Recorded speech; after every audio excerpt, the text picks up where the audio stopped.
विशेषण. काय बघू? विशेषण. विशेषण म्हणजेच याच्या आधी आपण नाम शिकलोय ना. आपल्या डोळ्यांनी जेवढ्या काही वस्तू दिसतात आपल्याला, डोळे उघडल्या बरोबर जेवढ्या काही वस्तू दिसतात प्रत्येक वस्तूला नाव आहे का नाही? सकाळी उठल्याबरोबर बघा काय काय दिसतंय आठवा. दरवाजा दिसतोय, घर दिसतोय, पुस्तक दिसतोय, टीव्ही दिसतोय. म्हणजे जेवढ्या वस्तू तुमच्या डोळ्याने दिसतात त्या प्रत्येक वस्तूला नाव आहे आणि त्याला काय म्हणतो आपण? नाम. क्लिअर? आणि याच नामाबद्दल अधिकची माहिती, जास्तीची माहिती सांगणारा शब्द याला काय म्हणतो आपण? विशेषण. मग व्याख्या बघितली आपण. व्याख्या लक्षात ठेवू नका, परंतु विशेषण कसा होतो तयार हे लक्षात ठेवा. म्हणजे आपण काय म्हटलंय?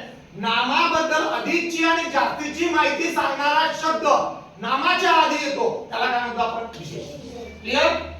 मग आता विशेषण परत नामाच्या आधीच येतो असं नाही, तर नामाच्या नंतर पण येतो. क्लिअर? मग आता इथं मी समजून सांगितलं तुम्हाला, नामाच्या आधी अधिकची माहिती सांगणारा शब्द विशेषण असतो. असतो का नाही?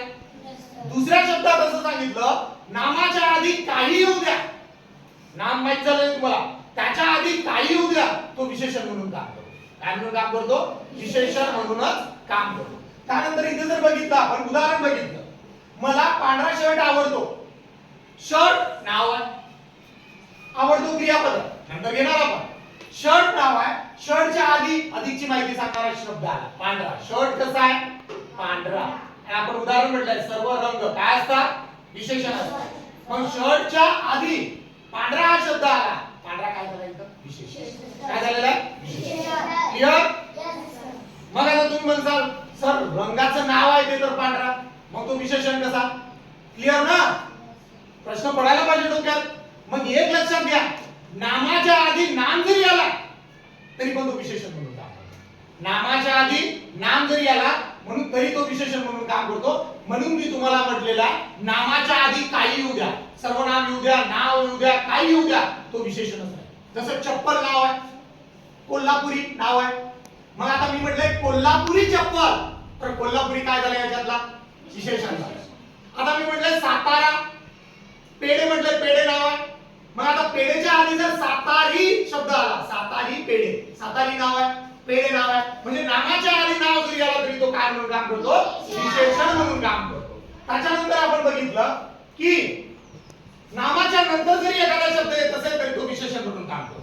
फक्त त्यांना माहिती सांगितलेली पाहिजे. उदाहरण बघितलं आपण, ही शाळा सुंदर आहे. शाळा आपलं नाव होतं बेटा, होतं का नाही?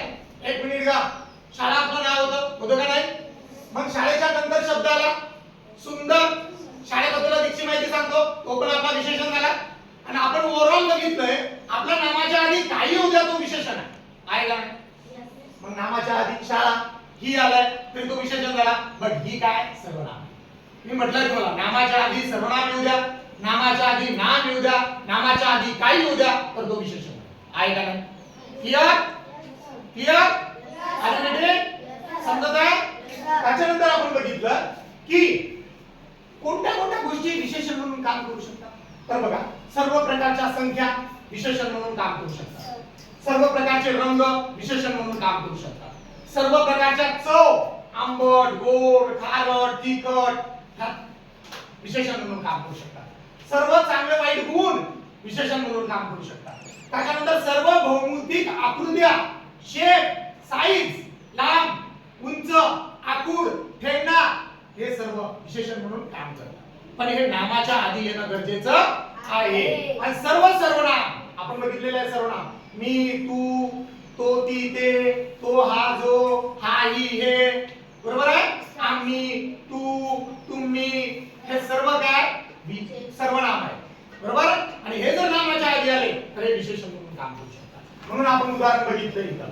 इथे बघा 50 मुले संख्या आहे, मुले नाव आहे, नावाच्या आधी संख्या आली विशेषण म्हणून काम करत आहे. क्लिअर? त्याच्यानंतर पांढरा कलर आहे, रंग आहे.